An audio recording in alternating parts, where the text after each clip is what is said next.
Well, this movie seems like it's been coming out for a million years, but now it finally really is hitting theaters. It's Disney's Snow White, based on the studio's very first animated feature. And it's something. She is the OG Disney princess, is she Yes. not? And so entrenched in our culture that when you see Rachel Zegler come out in that iconic dress with the headband and the poopy sleeves, all I could think about was Lily Tomlin and 9 to 5.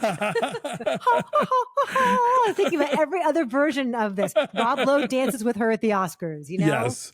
I also thought about the joke in Deadpool versus Wolverine where he shows up in the yellow uniform finally. It's like, oh, yeah, just because some things look good in the comics doesn't mean it's going to work in live action. Yeah, but Rachel Zegler looks cute in her little dress. Anyway, you guys all have thoughts on Rachel Zegler. You have thoughts on this movie based on our Out of Theater review. So come subscribe, come hang out because, you know, it's the discourse. We're here for it. Famed is thy beauty, majesty. But the lovely maiden I now behold. Okay, so Rachel Zegler is Snow White. And at the beginning, everything is wonderful in the kingdom. She's got a mom and a dad, the queen and the king. Everything is good. And then, of course, because it's a Disney movie, the mom dies and she's left with the dad. And then this mysterious woman shows up one day at the kingdom and like sweeps dad off his feet and disappears him. Years later, she is Snow White and she is toiling away doing menial work, but still has kindness and a song in her heart. Kindness will rule the day, according to this movie. She lets a thief go and somehow gets out into the wilderness because the queen wants it to be. The queen is played by Gal Gadot and is, of course, jealous of Snow White's beauty, talks to the mirror, does not get the answer that she wants. It's all the things that you know. It's Snow White. And so we're doing all the stuff, you know, in songs from Pesach and Paul, they of the Greatest Showman fame. I know what a fan you are. I know what a fan you are, Alonso, of the Pesach and Paul repertoire. Man. Look, I was raised on Sondheim. I like songs that make me work for it and don't just keep telling me what they're about. Yes. But she gets her I Want song, as they all do. Boy, does she. Yes. And that's actually the best song in the whole movie.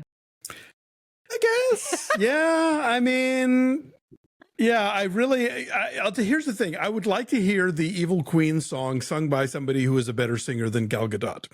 Because, or could sing, period. Yeah, she's not only is she not a singer, but she doesn't, this is a moment where like, I am now going to revel in my beautiful wickedness, you know, and she doesn't, you know, get us there. And so, yeah, that song, I don't even want to judge until I hear like Christine Baranski cover it. For sure. I was thinking about Christine Baranski the whole time, or like literally anybody who won RuPaul's Drag Race in the last 10 seasons could have put on the crown and the jewels and vamped it up more convincingly. There's a lot of drag energy in Gadot's performance, to its credit. That's one of the better ideas she has. And also not enough. Also perhaps not enough. Yes. So anyway, it's all the things you know. She eats the apple. She falls asleep. You know, she lives with some dwarves in the forest, but they're not dwarves. We don't say dwarves in this movie ever, even though seven dudes in the forest named miners, Bashful, Sleepy and Doc. They mine, M-I-N-E-R-S. They mine for jewels. Anyway, it's what you know, and it's also trying to update this story for, you know, nearly a century later. Rachel Zegler caught all kinds of heat for suggesting that perhaps, you know, Snow White doesn't need to be rescued, and perhaps she has thoughts of her own and, you know, desires and has a purpose beyond just like waiting for true love. And for that, she got untold amounts of grief. I think you have to update it in some ways, you know, you absolutely have to, because it's archaic otherwise, and it needs to still appeal to people who love the romance of it, but also think for themselves. Yeah, she's not wrong, but I think the movie can't figure out how to thread that needle because, you know, you have, I talked about this in my review, like the word fair. All right. First of all, so the Wicked Queen is still like, you know, who's the fairest of them all, even though fair is a standard of beauty that has to do with like pallor and whiteness and blondness and, you know, sort of Aryan. Yes, for instance. Whereas when Snow White talks about it, because of the values instilled in her by her father, the king, it's about justice and equity and, you know, fairness. And so the movie tries to kind of pivot into both of those areas, but it's just like, it still doesn't land. And I'll tell you, I'll give them this. They don't put a sword in her hand, which was the movie's answer to everything when it came to like women leads in fairy tales, you know, Alice in Wonderland and those Snow White and the Huntsman and stuff. Like they don't give her like armor and turn her into a woman warrior and stuff. But she does sort of like stand up with the kingdom against the evil queen at the end. But even when she's doing that, it still feels kind of like passive and, you know, I don't know. She's very sweet. She is very sweet. Yeah. I have no problem with Rachel Zegler. I thought she was terrific in West Side Story. I don't know that I've loved her choices since then. Like, I didn't like that Hunger Games movie. I don't think this one works. But I think she's not the problem here. The problem here, I think, is trying to have all these things at once in terms of like this very retrograde fairy tale, but also, you know, zhuzh it up to 21st century sensibilities.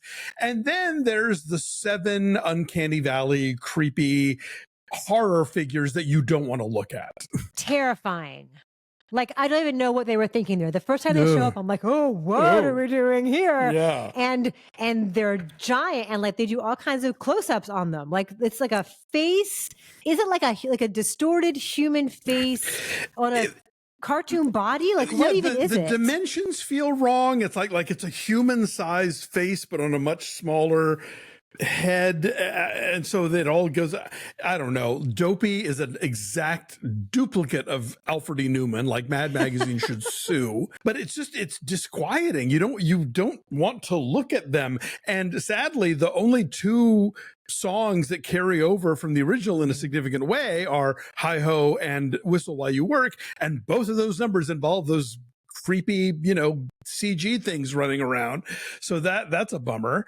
It's very distracting. Like it's hard to get into the fun of those numbers, and like, yes, you know, maybe they're choreographed in a cool way, but who can tell? Like I'm just mesmerized by the weirdness of it all. And again, giving credit where it's due, I will say that like Whistle While You Work becomes a song where Snow White makes them clean their own damn house and isn't just her doing it for them. So I thought, okay, that's an example of how this movie could have worked as far as like straddling the 2 things that it wants to do. I also want to give a shout out to George Appleby, who plays one of the Band of Thieves, who is the one actual little person in this movie.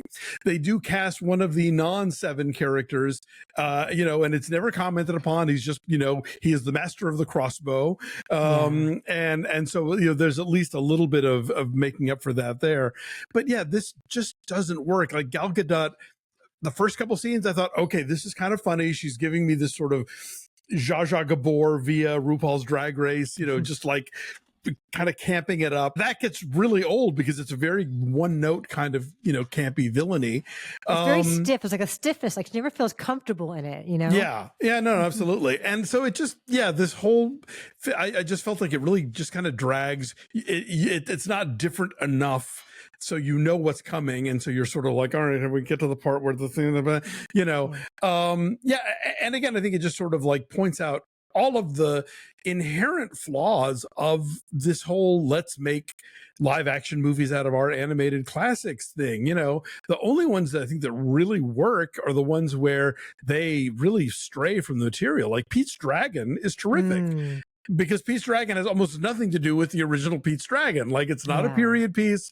They don't, you know, they do something else with it. And people don't have the same kind of emotional hang-ups and like nostalgic tug for Pete's Dragon that they have for Cinderella, Snow White, you know. Right. We know every beat of it so much because we've seen it. We've seen them all over and over again so many times. Whereas, Pete's Dragon was kind of a flop, and it's not a movie that gets brought back a lot. So you could kind of do anything on that canvas that you want. Instead of a prince, we have basically sort of like the head of a band of thieves who is played by Andrew Burnap from The Front Room. And he's kind of dull. Did you notice they give him like they give him a grunge look? He's literally got a hoodie and it's plaid. So he's like Christian Slater.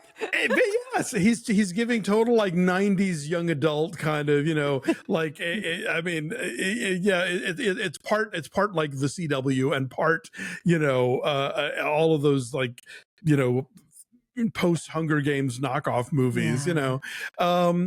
This just doesn't work. It doesn't on any level, for sure. But we watched it and we survived it. So what is your number, Alonso, on Snow White? I give it a 4.2 just for like, at least giving us those two good songs and, some effort was expended. I will say that. Definitely they're trying to do something, but they just didn't quite nail what it was they were doing. What about you? Yeah, I'll say like a 4.4. 4.4. Why not? Rachel Zegler is really good in this. And she's got a great voice and she brings like a kind-heartedness and a soulful sweetness that helps some of the cheesier lines land. And there's a thing she does with like remembering people's names that I thought was very effective. Marc Webb directed. We should mention Marc Webb directed this. Marc Webb who directed did the two this. Andrew Garfield Spider-Mans, and he did 500 Days of Summer, which is great. Yeah. Well, And no good. moment in this, but I'll tell you what, no musical moment in this matches. You make my dreams come true. Yes, you're dancing right. in downtown LA. You're right. No That was question. joyous. Yeah. All right. I guess he's Snow White. Let us know.